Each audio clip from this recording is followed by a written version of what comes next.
नमस्कार दर्शक बंधु आज 15 मई 2026 शुक्रवार मुझे आपण से देश विदेश पांचटी गुरुत्वपूर्ण खबर उपरकू तेज चलते और डेरी न करी संपूर्ण खबर उपर नजर पकड़ा जदि पूर्व आम चैनल की नुआ कर भिड देखते तेज चैनल को सब्सक्राइब कर पाखे बेल आइकन बटन को ऑन कर दिंतु यह लेटेस्ट खबर खूब शीघ्र आपण पाखे पहुँच पार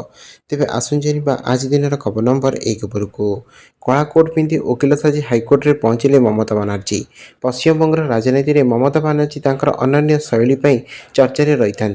विधानसभा निर्वाचन में हारिबा पर से निराश होते आज एक नुआ रूप में देखा मिली धला शाढ़ी उपर कला कोट पिंधिकी ममता बानार्जी कोलकाता हाइकोर्ट मुख्य फाटक में प्रवेश कर दर्शकों को स्तब्ध कर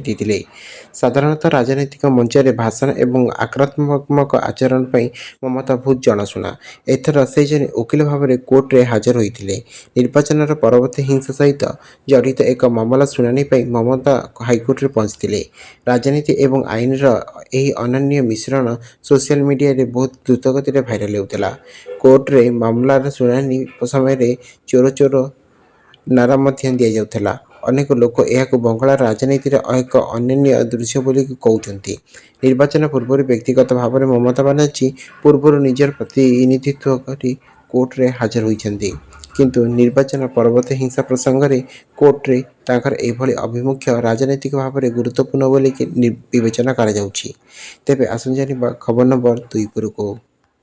जुलाई 1 रु ओडिशा रे एसआईआर भारतीय निर्वाचन कमिशन भोटर तालिका रे स्वतंत्र संघन संशोधन एसआईआर तृतीय पर्याय घोषणा करिसेंती कमिशनर अनुसार यह पर्याय 16टी राज्य और 3टी केन्द्रशासित अंचल में कार्यकारी हेब निर्वाचन कमिशन कहते जे दुईटी प्रक्रिया मध्य समन्वय सुनिश्चित करने जनगणना अंश भाव में चली गृह तालिकाकरण प्रक्रिया सहित एसआर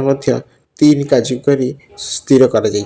तृतीय पर्याय आंध्र प्रदेश अरुणाचल प्रदेश हरियाणा कर्नाटक महाराष्ट्र तेलंगाना पंजाब ओडिशा झारखंड दिल्ली समेत 16टी राज्य और 3टी केन्द्रशासित अंचल अंतर्भुक्त कमिशन कहते जे यह प्रक्रिया उद्देश्य ହେଉଛି कि अधिक सठिक और त्रुटिमुक्त भोटर तालिकार सुनिश्चित करने जहाद्वारा निर्वाचन प्रक्रिया विश्वास को सुदृढ़ कर तेज आसुन जानिबा खबर नंबर 3 पुरको झड़ पवन में 50 फुट उच्च को उड़ीगले उत्तर प्रदेश प्रकृतिर कोप गत बुधवार आसीथिबा भयंकर झड़ तोफान राज्य में तांडव रचिछि यह प्राकृतिक विपर्य वर्तमान सुधा 89 जनकर मृत्यु होता बेले अनेक आहत होती किंतु ए विभीषिका मध्य बरेली एक चमकाई देला भली घटना वीडियो सामना को आसी जहाँ देखि आपणकर पादतल माटी खसीज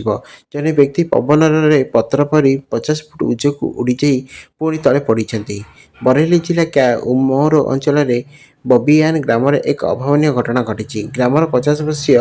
नन्हे मिया एक विवाह मंडप पाखे छिड़ा होते हठात पवन प्रबल बेगर पवन बहवाक लगिला घर टीण छपर उड़ीजा भय नरेन मिया एवं तांकर किसी साथी टीण को धरी रखि एक लुहा पोल को एवं तार रस्सी को जाबुड़ी धरते से भाई शरीर ओजन दे धरिले हुए टीण उड़ीब ना किंतु पवन बेग एत भयंकर थिला जे से लुहा पोल सहित नरेन मिया पवन में प्राय 50 फुट उच्च को उड़ीकी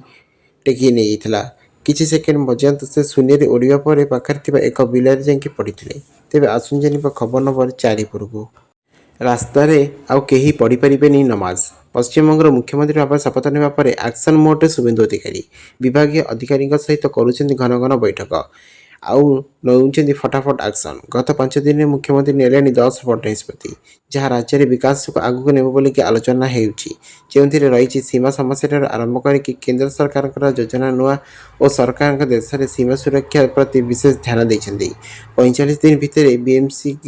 बीएसएफ को जमी हस्तांतर करने राज्य सरकार को निर्देश देते मुख्यमंत्री देश में सीमा खोला पड़ी बांग्लादेशी मैंने पश्चिमबंग में पशि नाना अराजकता सृष्टि करुले सीमार तार बाड़